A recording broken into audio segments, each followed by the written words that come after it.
저와 여러분 또 이 방송을 듣는 모든 이들에게 하나님의 복이 신령한 복과 기름 복이 임하시기를 주님의 이름으로 축복합니다. 여러분 진정한 복이란 게 무엇이라고 생각하십니까? 여러분들이 추구하시는 참 행복은 어떤 복이 참 행복이라고 생각하십니까? 데살로니가 5장 23절에 보니까 이렇게 기록되어 있습니다. 평강의 하나님이 친히 너희를 온전히 거룩하게 하시고 또 너희의 온 영과 혼과 몸이 우리 주 예수 그리스도께 강림하실 때에 흠없게 보존되기를 원하노라. 할렐루야. 사도 바울은 데살로니가 교회의 성도들에게 평강의 하나님이 너희를 온전히 거룩하게 하시고 또 너희의 영과 혼과 몸이 우리 주 예수 그리스도께서 이 땅에 다시 강림하실 때에 흠이 없게 보존되기를 원하노라. 이렇게 권면하고 있습니다. 무엇이요? 우리의 영과 혼과 육이, 혼과 육이, 영과 혼과 육이 예수 그리스도께서 다시 강림하실 때에 우리의 영과 혼과 몸이 거룩하게 또 흠이 없게 보존되기를 원한다. 이렇게 데살로니가 교회 성도들에게 또한 저와 여러분에게 이 방송을 듣는 모든 이들에게 권면하고 있습니다. 그런가 하면 히브리서 4장 12절에 보니까요, 하나님의 말씀은 그러니까 영과 혼과 육에 대해서 말씀하고 있는데 특별히 영과 혼에 대해서 말씀하고 있습니다. 하나님의 말씀은 살았고 권능이 있으며 양날 달린 어떤 검보다 예리하여 혼과 영과 및 관절과 골수를 찔러 둘로 나누기까지 하고 또 마음의 생각과 의도를 분별하는 분이시니라. 이렇게 말씀하고 있습니다. 영은 무엇이고 혼은 무엇이고 육은 무엇인가에 대해서 히브리서 기자는 이렇게 잘 말해주고 있죠. 여러분 혼, 영, 육은 무엇이라고 생각하십니까? 그리고 영과 혼과 육에 대해서 어떻게 우리가 이해해야 할까요? 먼저 영에 대해서 말씀해 보면요, 영은 히브리어로 보니까 르하우 이렇게 돼 있지요. 르하우 이렇게 돼 있는데요. 창세기 2장 7절에 가보게 되면은 하나님께서 인간을 포기하지 않으신 이유에 대해서 잘 나타나고 있습니다. 어디에 가요? 창세기 2장 7절에. 창세기 2장 7절에 보면은 하나님께서 우리 인간을 끝까지 포기하지 않을 수 있는 그 이유가, 끝까지 포기할 수 없는 그 이유가 드러나 있다 이 말씀이에요. 그렇다면 창세기 2장 7절에서 제가 봉독해 보겠습니다. 하나님께서요 아담을 만드시고 그의 콧구멍에 불어넣으신 하나님의 호흡, 다시 말씀드리면은 숨이나 바람을 얘기하는 것이에요. 하나님의 숨, 또 바람이 있기 때문에 우리 인간 속에 있다는 거죠. 아담 속에 하나님의 숨이나 호흡을 불어넣으셨는데 그게 쉽게 얘기해서 숨이나 바람이라는 거지요. 이것이 우리 인간 안에 있기 때문에 하나님의 영이 우리 안에 있기 때문에 하나님은 우리를 사랑하시고 우리를 포기하지 않으시고 독생하신 예수 그리스도를 이 땅에 보내주신 것이다 이 말씀이에요. 할렐루야. 예수 그리스도께서 이 땅에 오신 이유와 목적이 우리 안에 하나님 당신의 영이 있기 때문에 예수 그리스도를 보내주셨다는 것이죠. 우리를 포기하지 않으시고 그리고 이것 때문에 하나님의 영이 우리 안에 있기 때문에 모든 사람은 본능적으로 하나님을 의식하게 되었다. 이렇게 우리가 이해할 수 있습니다. 로마서 1장 19절로 20절에 보면은 사도 바울은 이렇게 말하고 있습니다. 이는 하나님을 알만한 것이 그들 속에 보임이라. 이것은 그러니까 그 전부터 전절부터 읽어보면요, 하나님의 진노가 불의로 진리를 막는 사람들의 모든 경건하지 않음과 불의에 대하여 하늘로부터 나타나나니 이는 하나님을 알만한 것이 그들 속에 보임이라. 하나님께서 이를 그들에게 보이셨느니라. 20절에 보면 장세로부터 그의 보이지 아니하는 것들 곧 그의 영원하신 능력과 신성이 그가 만드신 만물에 분명히 보여 알려졌나니 그러므로 그들이 핑계하지 못할지니라. 그들 사람 안에 누구에게나 하나님의 영이 있기 때문에 나는 하나님을 알지 못했다. 나중에 우리 인간이 하나님 앞에 서는 그날, 심판대 앞에 서는 그날, 나는 하나님을 알지 못해서 하나님을 믿지 못했습니다. 이렇게 말하지 못하도록 모든 하나님께서 지으신 만물을 통해서 그 신성이 깃들어 있도록 보여주셨다, 이 말씀이에요. 그리고 우리 인간 안에 하나님의 영이 있기 때문에 너희는 핑계하지 못할 것이다, 이렇게 말씀하고 계시죠.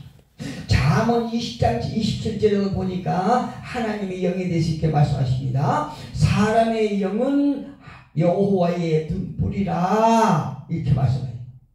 사람 안에, 저와 여러분 안에, 이 방송을 듣는 모든 이들 안에 하나님을 볼 수 있는 등불이 있다는 것입니다. 그것이 무엇이라는 거죠? 하나님의 영. 하나님의 영이 사람 안에 있음으로 말미암아 누구라도 하나님을 의식하게 돼 있다는 얘기입니다. 그리고 사람의 깊은 속을 살피느니라. 무엇이요? 하나님의 영이. 놀라운 말씀이에요. 하나님의 영이 우리 안에 있기 때문에 그 영으로 말미암아 우리의 깊은 속이라도 다 살필 수 있다는 것입니다. 그리고 하나님을 볼 수 있는, 하나님을 알 수 있는 그것이 있다는 얘기예요, 사람 안에. 그런데 너무나 안타깝게도 사람은 하나님을 순종하지 못하고 죄를 짓고 말이죠.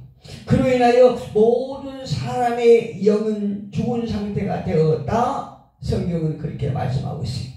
그런데 이 영을 살리는 것은 하나님을 믿는 혼의 의지에 따라서 선택하고요, 또 믿기로 작정할 때에 영이 살아나고 그 즉시 구원을 받는다 하는 것이 구원의 원리입니다. 할렐루야.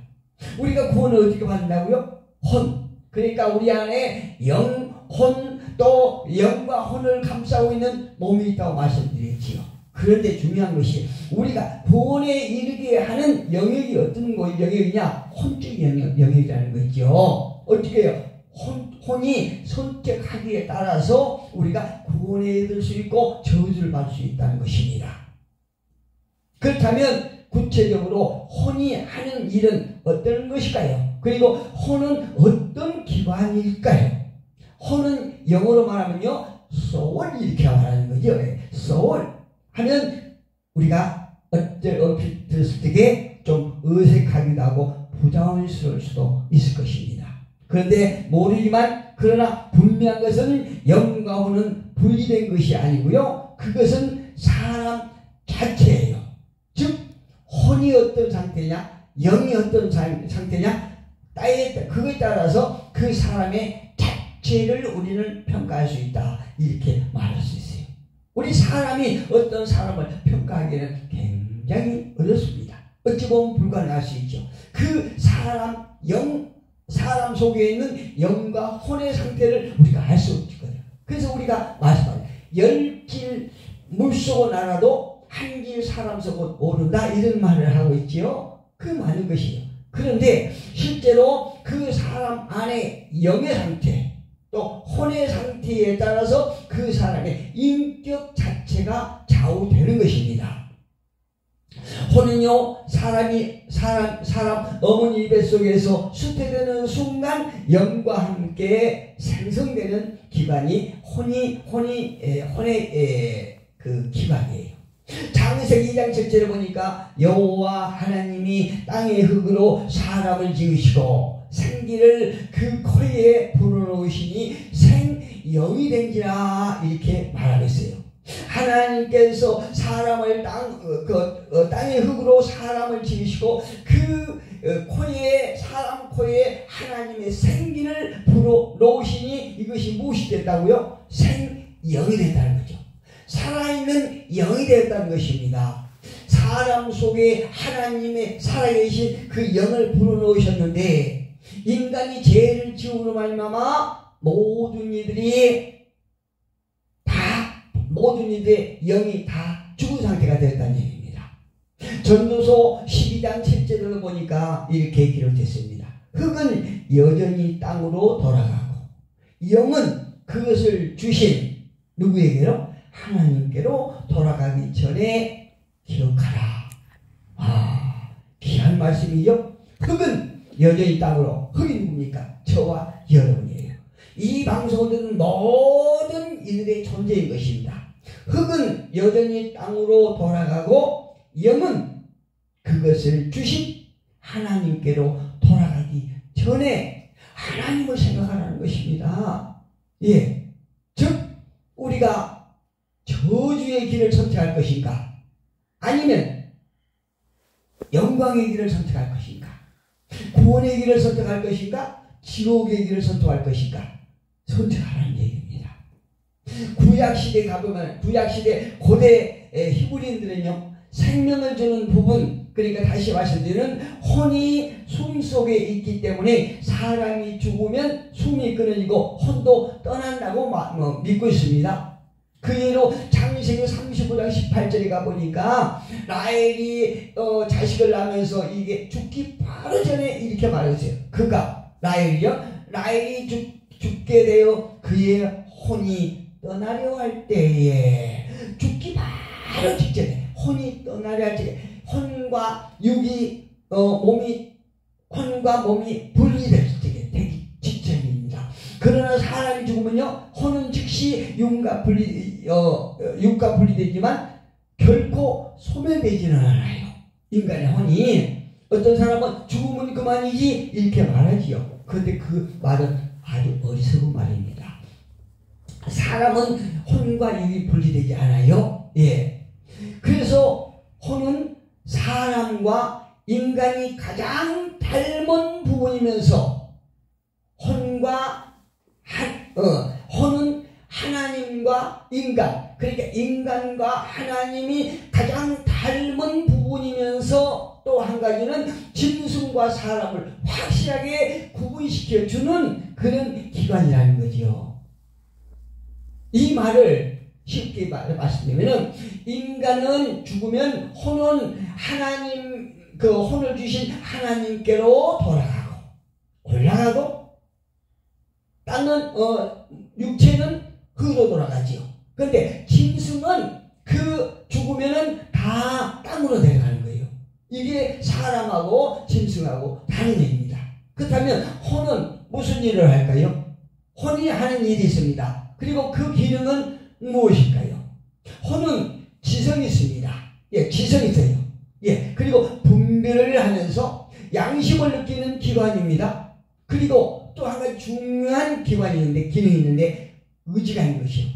예, 하나님께서 이 혼의 영역을 우리가 어떤 지식이 있고 분별을 하면서 또 옳고 그름을 분별하면서 양심을 느끼는 기관이에요. 흔히 정치인들은 양심이 활인 맞은 사람들이 굉장히 많지요. 그런데 그들이 하는 말마다 다 나는 국민들을 위한 국회의원이다. 국민을 대표하는 국회의원이다. 그들이 물론 국민을 대표하는 기관에는 맞기는 맞아요. 그런데 그들이 하는 걸 보면 정말 국민을 위해서 하는 것 같지 않다는 것이 요즘 시대의 국회의원들인 것입니다. 참 마음 안타깝습니다. 그런데 어쨌든 혼은 이렇게 양심을 느끼는 기관이고 또 의지가 있습니다. 이것을 우리는 그 사람의 인격이라고 말하지요. 그러니까 한마디로 얘기하면 이 정치하는 사람들 인격이 아주 수준 비슷하다는 것입니다. 예, 다시 말씀드리면 이 혼은 생각하고 또 기억하고 판단하면서 의지가 있고 양심을 관장하는 그 기관이 바로 혼의 기관이에요. 그래서 철학자 데카르트는 무슨 말이냐면 나는 생각한다. 고로 나는 존재한다. 이렇게 말했습니다. 즉 생각은 그 사람의 존재 그 자체라는 것입니다. 할렐루야. 예, 그 사람이 어떤 생각을 가지고 있나, 어떤 의식을 가지고 있느냐에 따라서 그 사람의 존재가 가치된다는 얘기입니다. 규정된다는 거죠. 예. 그런데 인간을 구원에 이르게 하는 혼적인 요소는요, 지성일까요? 아니에요. 그러면 양심일까요? 이것도 아닙니다. 그러면 분별? 아니에요. 판단? 이것 아니에요. 아까 말씀드렸던 것처럼 의지의 기관이에요. 의지에 따라서 내가 어떤 하나님 편을 택할 것인가 아니면 마귀 쪽을 택할 것인가 이게 판단이 된다니까요. 예, 의지에 따라서 우리의 의지가 너무나 중요한 것입니다. 그래서 우리는 교회에 나와서 말씀을 들을 것인가 아니면 세상으로 계속 갈 것인가 이거는 그 사람의 의지에 따라 달라는 거죠. 사람이 교회에 와서 어떤 또 거리에서라도 하나님의 말씀을 심사적으로 듣고자 할 때에 그리고 그 말씀에 대해서 내가 무엇인가 깨달고자 할 그런 의지에 따라서 그가 구원에 이를 수도 있고 멸망으로 갈 수도 있다 이겁니다. 우리의 의지가 얼마나 중요합니까? 너무너무 중요한 거예요. 말하자면 세상과 하나님 가운데 어느 쪽을 선택할 것인가에 따라서 그 사람의 운명이 좌우되는 것입니다. 즉 내가 세상과 지옥과 천국 그리고 구원과 저주를 선택하는 기관은 의지의 기관에 달려있다 이 말씀이거든요. 그리고 육은 인간이 불순종 후에 죄와 함께 밀착되어 있기 때문에 세상을 사랑하는 동안 모든 혼 그러니까 사람 자체라고 했죠. 혼은 영과 하나님과 육 마귀의 관계에서 계속 갈등을 하는 것입니다. 혼의 영역을 내가 하나님을 택할 것인가 아니면 세상을 택할 것인가 아니면 마귀를 택할 것인가 이렇게 계속 갈등하면서 살아가는 것이 이 세상에서 살아가는 우리 인간의 혼적인 기관이라는 것입니다. 이 혼적인 부분이 굉장히 중요한 거예요. 그래서 로마서에 보면 바울도 이렇게 고백하고 있지 않습니까? 오라 나는 공고한 자로다. 이 사망의 몸에서 누가 나를 건져내랴. 이렇게 로마서 7장 24절에 딱 그가 한탄하고 있어요. 사도 바울도요. 결론적으로 말씀드리면 육은 의지하고 혹은 자기를 의지하고 결론적으로 육은 세상을 의지하고 또 혼은 자기를 의식하고 또 영은 하나님을 의식하는 속성을 지녔다는 거죠. 예, 육과 혼과 영이 이렇게 다 달라요. 그런데 육은 죄로 인하여 죄가 들어왔을 때에 이게 아주 죄와 세상과 밀접하게 됐습니다. 몸은요. 그러니까 우리의 혼이 잘못되면 몸도 자꾸 죄 속으로 자꾸 움직이게 돼 있어요. 그 우리 혼이 얼마나 중요합니까? 예, 영은 하나님의 생명이기 때문에 늘 하나님을 생각하지만 또 혼은 세상을 생각하다가 또 사람을 생각하다가 그러는 거예요. 그래서 우리의 혼이 정말 중요한 것입니다. 그렇기 때문에 사람은 그리스도를 통하여 영이 살아나지 못한다면 또 살아나지 못하고 혹은 영이 충만하지 못한다고 그러면 어떤 일이 됩니까? 우리 본문에 한번 봅시다. 본문 요한복음 14장 27절에 보니까 평안을 너희에게 끼치노니 곧 나의 평안을 너희에게 주노라. 내가 너희에게 주는 것은 세상이 주는 것과 같지 아니하니라. 너희는 마음에 근심하지도 말고 두려워할 것 말라. 이게 세상이 주는 것은 무엇입니까? 근심이에요.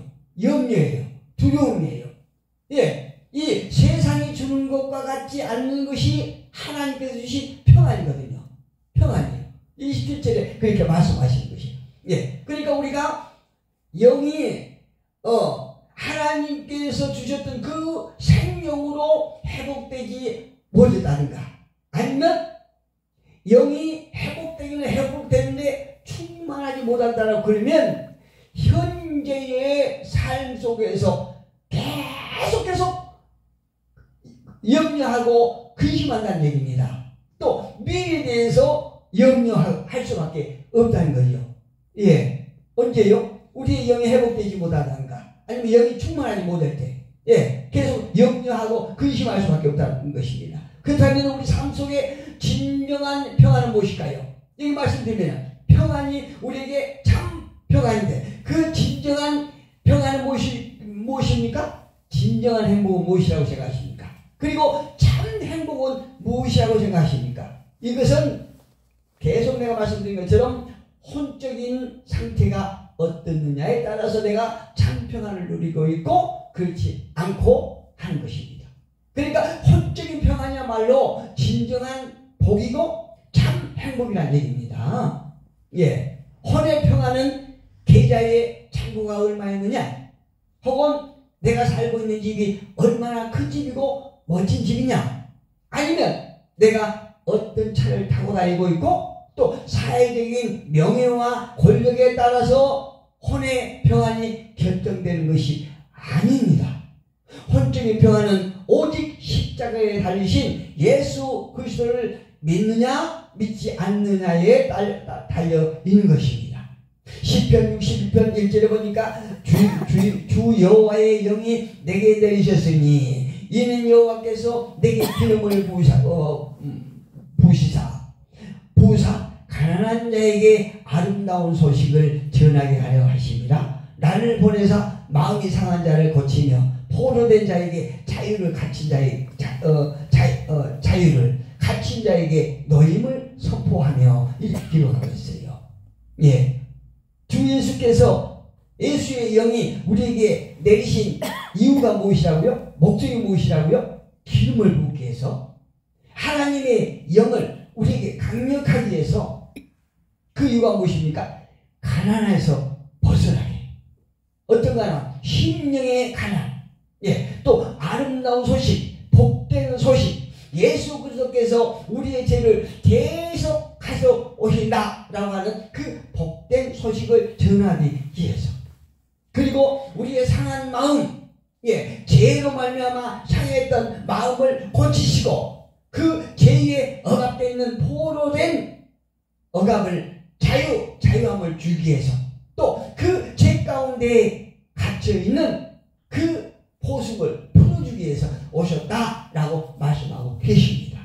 우리 본문 같이 한번 읽고 말씀 마치겠습니다.